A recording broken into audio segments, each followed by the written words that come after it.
We are entering the age of phantasmagoria. It is an era in which humanity, due to technology, cannot distinguish between what is real and what is false, and that promotes the manipulation of the human being. A prominent example of manipulation which does not allow us to know what is real and what is unreal can be found in the case of Apollo 11. It also applies to many other topics, such as UFOs, the origin of human beings, current events, etc. Manipulation is at all levels: political, social, and religious. The term phantasmagoria was mentioned by Billy Meier in 1958, when he was 21 years old, in his warnings sent to the governments of Europe. Interestingly, he talks about the internet when it had not yet been invented, or of future events such as the displacement of many people to higher grounds. As scientists have already predicted, that will happen because of rising ocean levels and other future events. Here he mentions phantasmagoria, which will already exist during the crisis. Phantasmagoria is the phenomenon by which we cannot distinguish what is real or unreal. The phantasmagoria is already here, as we see its effects in our society today. Phantasmagoria is spreading due to current technology, such as the internet and electronic tools. Images are manipulated with Photoshop. Now, with artificial intelligence tools, immediate and very realistic effects are produced. CGI technology is now available to everyone, and it is no longer something complicated that Hollywood studios use. We are concerned that machines are becoming intelligent, but we should be more concerned about intelligent people becoming machines. And we see the symptoms of phantasmagoria in our society today. There is a lot of misinformation at every level. Fake news abounds. Conspiracy theories are a favorite place to manipulate people. Some of them have a solid basis, indicating that there was some hoax. However, as soon as these theories emerge, they are manipulated with disinformation, obscuring the truth. A typical case of such theories that the people have blurred is that of Apollo 11. Other conspiracy theories are absurd and are a social experiment to know what percentage of the world's population can be manipulated. Such is the case of the Flat Earth theory, which shows that between 15 and 20% of humanity can be convinced of something totally absurd. Today's big problem is that many people, mainly the younger generations, base their knowledge on what they see in social networks rather than observing nature. I will show an obvious example of manipulation I have studied in detail. This is the case with the Apollo 11 mission. This photo was manipulated with Photoshop. NASA did not publish all Apollo 11 photos in 1969. Many were published recently and some were edited. This photo is an example of a fake photo. The sunlight illuminates Aldrin from his front. Armstrong took this photo towards the south, and the sun is in the east. The shadow of the helmet cast on his backpack should be much broader, covering almost the entire surface of the backpack. This photo was edited using another similar fake photo where Aldrin salutes the US flag taken in a recording studio. Billy Meier, in several contact notes, refers to the Apollo missions. His Plejaren friends told him that the Apollo 11 mission did not land on the moon. They made all of mankind believe that it did. They broadcasted the moonwalk live. NASA presented photos and brought back samples of moon rocks, but that was false. And it also tells us that the Apollo 13 mission did not have damage that aborted the trip. Apollo 13, in a quick mission, got to the moon and installed all the equipment that Apollo 11 had not installed. There was a lot of risk in landing Apollo 11.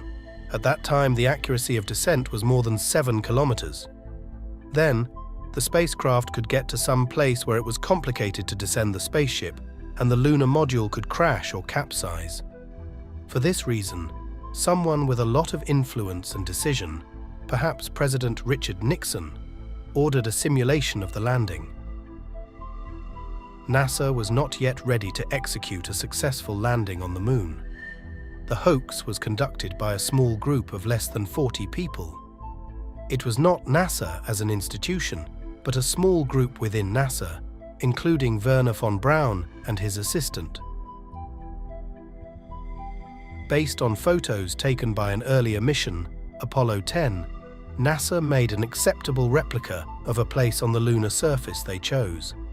They most likely did it in a desert, where they took pictures and videos at night. At first, the astronauts used this recording studio for training purposes without knowing its real purpose. When making the trip, the astronauts had to have boarded the rocket that took them to the moon. Making a fictitious transmission of the moonwalk from somewhere on Earth would have been impossible, as many antennas worldwide would have had to receive the signal, and that would have required involving many more people in the hoax. These astronauts followed the same routine as the Apollo 10 trip, which NASA had already executed successfully and had a shallow risk. They did not land on the moon. Then, at some point, they began transmitting from their spacecraft orbiting the moon, a previous recording made in the recording studio. The astronauts' voices should have been transmitted live, as they were to interact with the operators in the control center in Houston and even talk to the President of the United States. Armstrong's famous phrase, "That's one small step for a man, one giant leap for mankind," was said when he was in the spacecraft orbiting the moon, not on its surface. After the return, the astronauts were quarantined.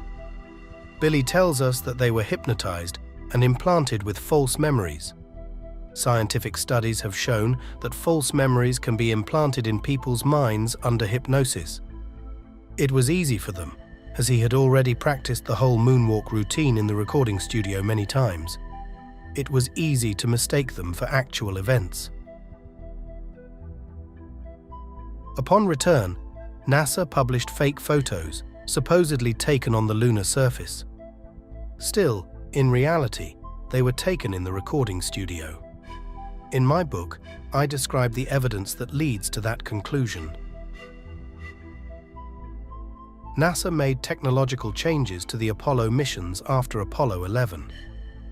Those changes would allow a spacecraft to land accurately at a pre-selected site. Apollo 12 landed on the edge of a crater, not far from the Surveyor 3 probe. This was the first Apollo mission to put men on the lunar surface. NASA was now confident that it could land a spacecraft very accurately. NASA knew that in the future, there would be very powerful telescopes and other missions to the moon from different countries that would discover that nothing was installed at the Apollo 11 landing site. Apollo 13 would install the Apollo 11 equipment. To do that, they loaded the rocket with more fuel than necessary, as NASA records show. That would allow them to get the spacecraft in 2 days or less to the Sea of Tranquility just when the sun had the desired elevation. There was a quiet period of more than 5 hours in the mission, where the astronauts were supposedly sleeping. But they were descending to the moon, where they installed the Apollo 11 equipment in the Sea of Tranquility. On their return, they faked the damage. To do so, they disconnected the spacecraft's transmission system for a few seconds. They emptied one of the spacecraft's oxygen tanks. After recovering communications, they reported that they had heard an explosion, which, in fact, did not occur. The technicians on the ground, the astronauts' wives, and all the people involved in the Apollo 13 mission thought the astronauts were on their way to the moon, but they were on their way back.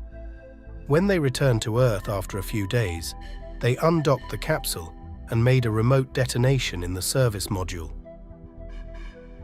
To have done the explosion earlier would have been too risky. They took 22 pictures of the damaged module. In these photos, we noticed the spacecraft rotating on 2 axes. The spacecraft should rotate only on its longitudinal axis to avoid overheating due to solar radiation. But since the explosion had just happened, the spacecraft was spinning out of control. They returned safely, fulfilling their secret mission. Recent spacecraft from India and NASA, such as the Lunar Reconnaissance Probe, have taken pictures of the Moon, including the landing sites of the Apollo missions.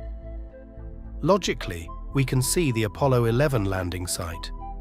We can see the base of the lunar module and the equipment that Apollo 13 installed. It is interesting to compare these photos with the official Apollo 11 photos to realize the differences in the craters. The double crater, which should be double, looks single in the Apollo 11 photos. Here, there should be 2 small craters that do not exist in the Apollo 11 photos. It is unnatural to find square craters on the Moon like this one. At least I haven't seen any yet. Someone dug this square crater in the desert, in the recording studio, and forgot to make other craters, creating significant differences between the Apollo 11 photos and the recent photos showing what is actually on the Moon. Also, the spacecraft is slightly offset by about 4 to 6 meters. So, how do you hide a lie? By mixing it with real facts. Does this strategy sound familiar? I have shared these findings on social media based on objective evidence. This is not another conspiracy theory, but facts and proofs showing the truth about Apollo 11. I have received passionate reactions from 2 opposite extremes. They have either mocked my findings or deleted my comments. On the one hand, there is an extreme group with several inflexible or rigid people who will not accept anything that challenges their pre-established beliefs about moon travel. They want to avoid checking the evidence. Their rejection is natural because they have been confronted with conspiracy theories and a lot of unscientific disinformation, so they are closed to hearing anything that challenges their ingrained knowledge. On the other side are the moon hoaxers. There are several sub-levels in this extreme, from those who say that NASA never made it to the moon and that spacecraft can't have landed there on the Apollo missions, up to the absurd extremes of people who think that the Earth is flat, that there is no space travel, or that we live in the Matrix and everything is a lie. It is clear that we are already in the age of phantasmagoria. Mixing lies with truths leads people to one extreme or the other. It is human nature to qualify or disqualify everything as if the world were black or white. Those who go to extremes contribute to keeping the truth hidden, which remains in the middle at a neutral point. How to avoid falling into the phantasmagoria? Observe nature and what it teaches us more than watching TikTok or YouTube videos. Do not create or promote disinformation. Our society rewards those who transmit disinformation. It is common to see many YouTube and TikTok channels posting sensationalist lies that get them many clicks and monetary income for broadcasting lies. Politicians lie, religious leaders lie, the mainstream media lies. Many people prefer to live in lies rather than face reality. Many live in a fairy tale or a horror story when the reality is neither one nor the other. It is recommended to maintain a good balance between being skeptical, questioning everything, and at the same time having an open mind willing to change established beliefs. In general terms, we must be neutral. My new book, The Secret of Apollo 11, details the analysis and findings of the evidence from the Apollo 11 mission. It will be published in June of this year in paperback, hardback, and Kindle format in English, Spanish, and possibly German. Thank you.